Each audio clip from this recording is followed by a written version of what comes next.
नमस्कार, श्री पोस्ट में आपका स्वागत है। मैं स्नेहा भारती आपके साथ। राजद नेत्री रितु जायसवाल ने कोरोना को मात दे दिया है और एक बार फिर से एक्टिव हो गई है। जी हां, आपको बता दें कि अपने फेसबुक हैंडल से एक वीडियो पोस्ट करते हुए रितु जायसवाल ने लिखा है, ईद मुबारक। आप सबकी दुआओं से कोविड से रिकवर हो गई हूँ और ठीक होते ही आज से हमने अपने पंचायत और विधानसभा क्षेत्र परिहार के लोगों की सेवा में लग गई हूँ। कोविड केयर सेंटर की स्थापना की शुरुआत कर दी गई है। सेंटर कल से शुरू हो जाएगा। अफसोस है कि इलाजरत होने की वजह से फ़ोन से कुछ लोगों ने संपर्क किया, उन्हें बेड दिलवाना, ऑक्सीजन दिलवाना, पंचायत को सैनिटाइज कराने, मास्क वितरण की शुरुआत करने से ज़्यादा कुछ न कर पाई। अब आप सभी के आशीर्वाद और सहयोग से हर संभव तरीके से हमने जन सेवा की जो शपथ ली है उस पर अडिग होकर इस विकट कोरोना काल में भी कार्य करती रहूंगी। पहला राष्ट्रीय Janata Dal Covid care centre एवं दूसरा सिंहवासनी कोविड केयर सेंटर की शुरुआत कल से हो जाएगी, जिसकी तैयारी अभी चल रही है। मदद करने के लिए हृदय से धन्यवाद देती हूँ आयना जनमन एवं जीवन स्तंभ संस्था को, साथ ही ITI बॉम्बे के प्रोफेसर संदीप जी को। जी हाँ, तो रितु जायसवाल कल से 2 कोविड केयर सेंटर की शुरुआत कर रही है, जिसकी जानकारी आज उन्होंने साझा की है। क्या कुछ कह रही है रितु जायसवाल, सुनिए।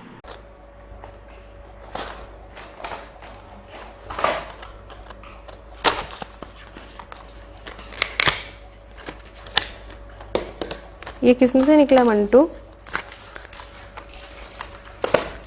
इसमें से कहीं खोला होगा, ये बट मिट्टी नहीं है, इसी में डाल दो।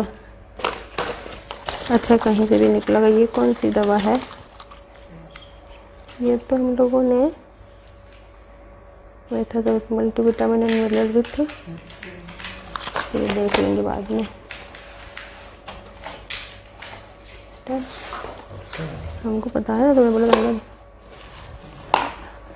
नमस्कार, मैं रितु जायसवाल राजद की सदस्य हूँ और मुखिया हूँ सिंहवाहिनी पंचायत की, आप सब तो जानते ही हैं। सबसे पहले आप सबको ईद की शुभकामनाएं देना चाहती हूँ।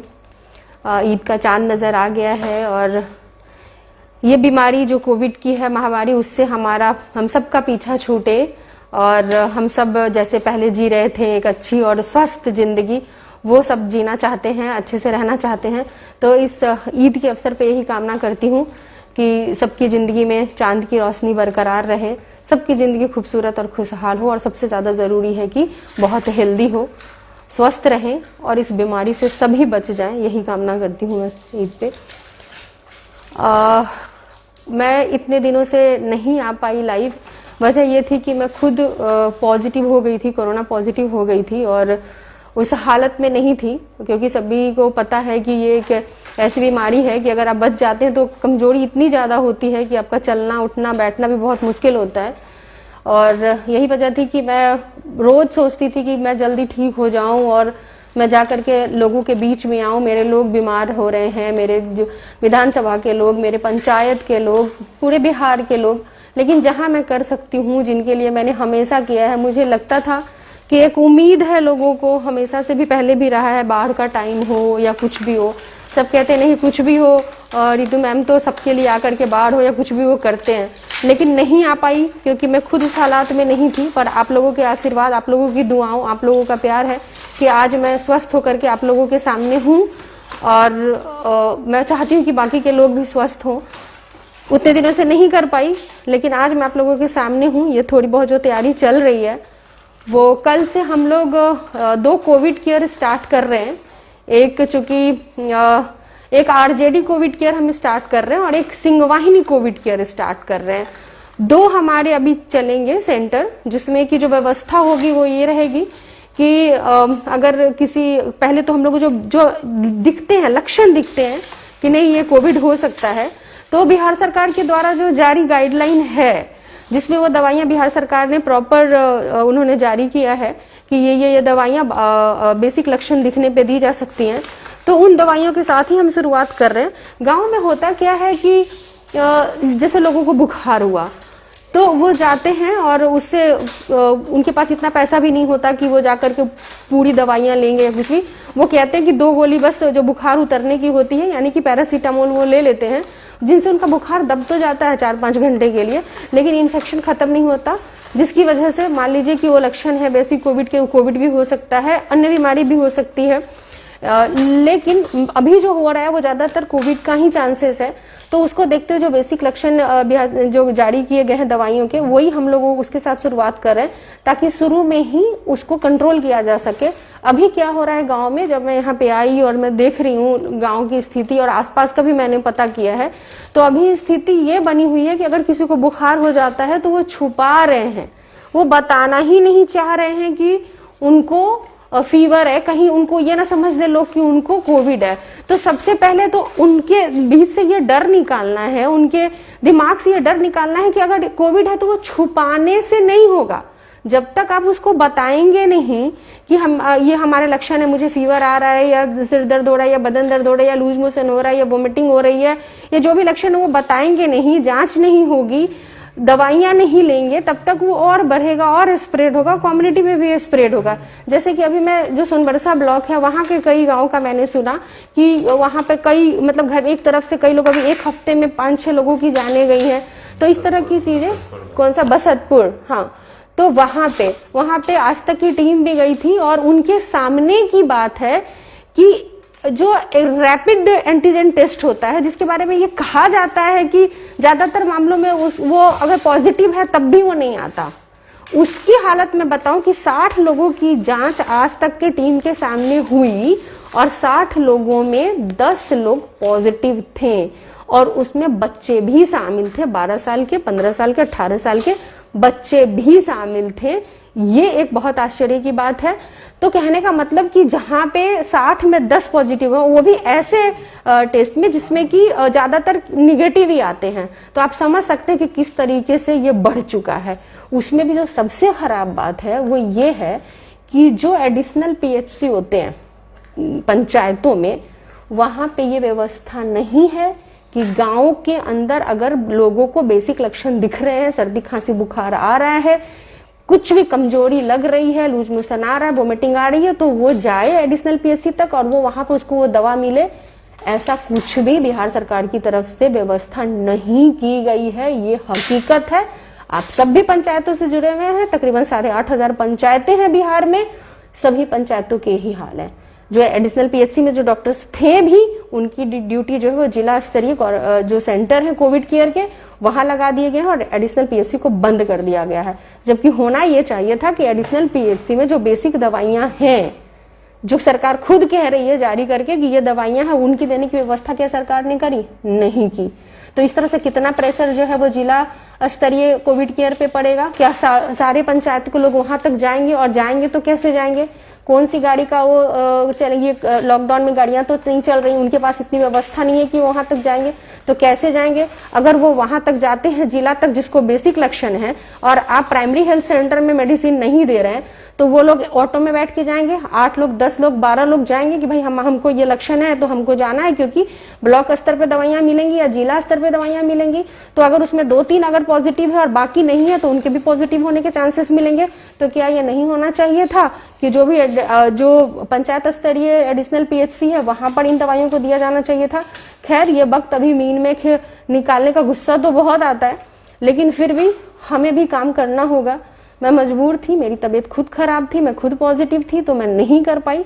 लेकिन अब स्वस्थ होकर के आपकी दुआओं का असर है, मैं आप लोगों के सामने हूँ और ये तैयारियां शुरू की हैं, जिसमें कि हम लोग अगर कुछ ऐसा कॉम्प्लिकेशन होता है कि अगर किसी का ऑक्सीजन डाउन हो रहा है, तो हम लोग चेक कर सकते हैं और उसके बाद जितना हमसे हो पाया है और भी हम लोग लगे हुए हैं ऑक्सीजन सिलेंडर, ताकि उनको हम सपोर्ट वहां तक कर सके जहां तक उनको ऑक्सीजन बेड नहीं मिल जाता।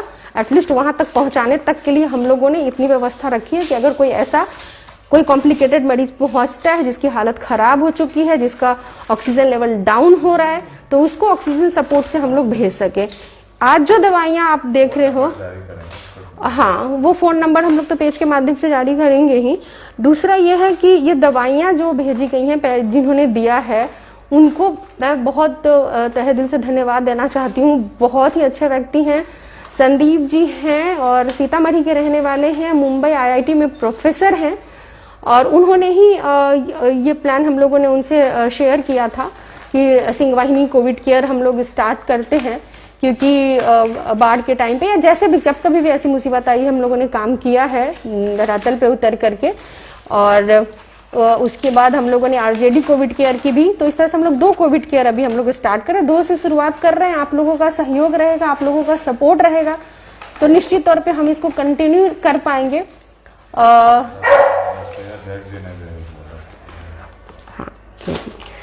तो इसको हम लोग चाहेंगे कि ये कंटिन्यू रहे और ज़्यादा से ज़्यादा लोगों तक हम लोग ये मदद पहुंचा सके। और संदीप जी ने बहुत बारीकी से एक एक चीज़, हमको लगता है कि अगर ये पीपीई किट है ना तो इसके अंदर ना मतलब सैनिटाइजर से लेके सॉक्स से लेके सब कुछ, ग्लव्स है, फेस शील्ड है, सैनिटाइजर है, मास्क है और बहुत अच्छा है ताकि जो हमारे लोग हैं जो वहाँ पे काम करेंगे, एक अच्छी बात यह है कि हमारा जितनी देर तक ये चलेगा ओपीडी टाइप से, तो वहाँ पे एक डॉक्टर रहेंगे ऑन स्पॉट जो कि देखेंगे लक्षण, और अगर हम एक्सपर्ट डॉक्टर की अगर सलाह लेनी पड़ी तो उसमें भी हम लोग ऑन कॉल वो डॉक्टर्स हमसे जुड़े रहेंगे। सीतामढ़ी पेज है ना, हाँ, तो जो उन्होंने भी कहा है कि अगर मैम जरूरत होगी तो हमारे डॉक्टर लाइव रहेंगे हमारे पेज से, और वो वहाँ से भी हम लोग उनको ऑन कॉल ही हम लोग वहाँ से भी सजेशन लेंगे। हाँ, राष्ट्रीय जनता दल का चिकित्सा प्रकोष्ठ है, उन्होंने नंबर जारी किए हैं, वो लोग हमारे उसमें रहेंगे जिनसे हम लोग फोन के माध्यम से पूछेंगे, सजेशन लेंगे कि इस तरह के पेशेंट का कंडीशन, उसमें हमें क्या करना चाहिए। तो इस तरीके से हम लोग आ गए हैं, आज तैयारी में वक्त लग गया है, कल से हमारा स्टार्ट हो जाएगा। कल हम फिर कोशिश करेंगे कि लाइव आएँ आप और आप लोगों को बताएं कि क्या कंडीशन रहा, क्या रहा। नहीं आ पाए तो उस कंडीशन में हम लोग हाँ सेंटर पे क्या, किस तरह की क्या व्यवस्था है, क्या है वो दिखाएंगे हम लोग ज़रूर। तो फिर मिलते हैं कल। रात ज़्यादा हो गई है, ईद है, लोग आज ईद भी मना रहे होंगे। और हाँ, मतलब यही है कि लोग नॉर्मली क्या होता है कि अगर आप चुनाव हार जाते हैं तो आपको लगता है कि आपकी जिम्मेवारी खत्म हो गई, आपकी कोई जिम्मेवारी नहीं बनती है, पर मैं ऐसे नहीं सोचती हूँ। मुझे ऐसा लगता है कि आपकी जिम्मेवारी, आप चाहे चुनाव जीते हो या हारे हो, आप पे लोगों ने भरोसा किया। तकरीबन 72,000 वोट मुझे पड़े, यानी 72,000 लोगों का परिवार और उनका भरोसा हमसे जुड़ा है। तो मैं मानती हूँ कि उनकी जिम्मेवारी भी मेरी बनती है उनके प्रति, तो उनके लिए मैं उन सबका ख्याल रखूं। और हमारे राजद परिवार ने सोचा उन सबके लिए, उन्होंने दिशा निर्देश जारी किए, और पंचायत की मुखिया होने के नाते खुद भी मेरी पंचायत की जिम्मेवारी भी बनती है।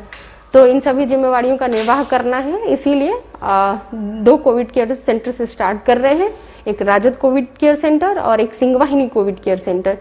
चाहते हैं कि आप लोगों का साथ, भरोसा, सहयोग, सबकी आवश्यकता पड़ेगी, आप लोगों के आशीर्वाद की सबकी आवश्यकता पड़ेगी, और इसके शुरू करते हैं। बस ये चलते रहना चाहिए।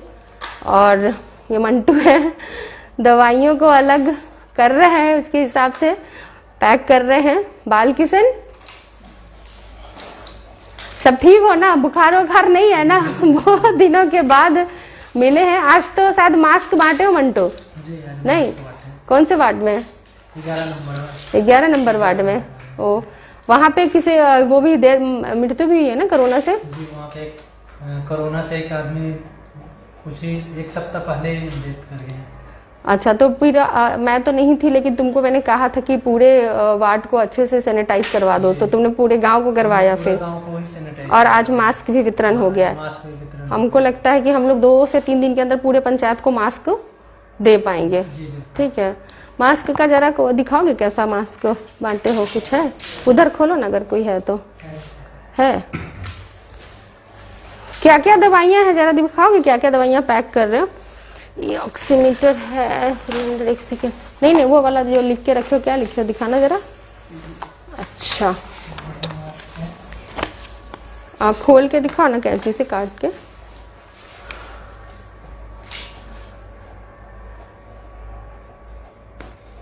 खादी भंडार से लिया है ये मास्क।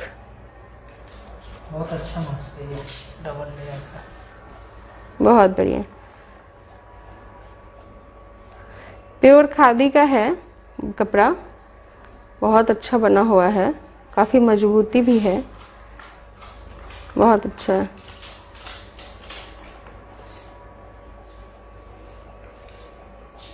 है।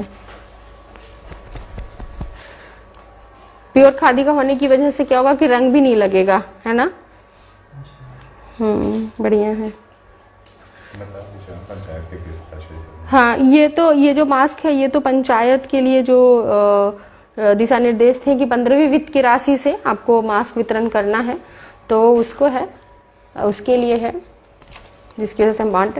दूसरा रहा सैनिटाइजेशन का, तो वो हम लोग पूरे विधानसभा के लिए ही करेंगे, पूरे विधानसभा में ही हम लोग सैनिटाइजेशन का काम करेंगे। शायद 2 से 3 दिन के अंदर स्टार्ट हो जाएगा, अभी परसों तक हमारे पास आ जाएंगी चीज़ें, तो ज़्यादा वक्त नहीं लेते हैं। बस ये बताना था कि आप लोगों ने जो भी भरोसा किया है वो मैं उस भरोसे पे कायम हूँ। बस बीमारी थी और इस वजह से ठीक होने का इंतज़ार कर रही थी। मुझे मेरे खुद ठीक होने का ज़्यादा था कि मैं जल्दी ठीक हो जाऊँ, आप लोगों तक पहुँचूँ।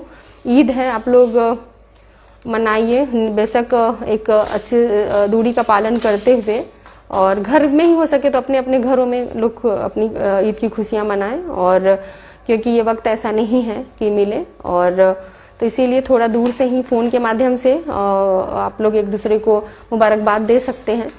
मिलना थोड़ा अवॉइड ही किया जाए तो हमको लगता है कि ईद को हम बेहतर और अच्छा मना सकते हैं। अभी तो इसी में है कि लोगों से ना मिले तो, और फ़ोन के माध्यम से इस तरह से लोगों से अपना संपर्क में रहें, हालचाल लेते रहें अपने लोगों का। अगर कहीं लगता है कि कहीं पे कोई बीमारी हो, उसको किसी तरह की मदद की ज़रूरत है, तो हिचकिचाना नहीं है, जिससे जितना बन सकता है उतनी उसको मदद करनी है, और तभी शायद हम जीत पाएंगे। और इसलिए हर एक को, जो भी है, आपके पड़ोसी को कोई दिक्कत है, अगर आपको लगता है कि नहीं मैं ये नहीं ये कर सकता हूँ, तो आपको करना चाहिए। अगर उसके घर में कोई नहीं है, खाना पहुंचाने वाला कोई नहीं है, घर में खाना बनाने वाला कोई नहीं है, यहाँ पर गांव में ऐसी स्थिति होती है कि सब ज़्यादातर बच्चे जो हैं उनके वो शहरों में रहते हैं, यहाँ पे कमाने की कोई व्यवस्था तो है नहीं, नौकरी रोजगार काम तो मिल नहीं रहा, तो ज़्यादातर जो है वो माइग्रेंट ही हैं। तो ऐसी स्थिति में बुजुर्ग घर में अकेले हैं, तो एक पड़ोसी, अच्छे पड़ोसी होने का फर्ज पूरा करें, और ये नहीं कि किसी और का इंतज़ार करें। वहाँ पे उनको खाना पहुँचा सकते हैं या जैसे भी मदद कर सकते हैं।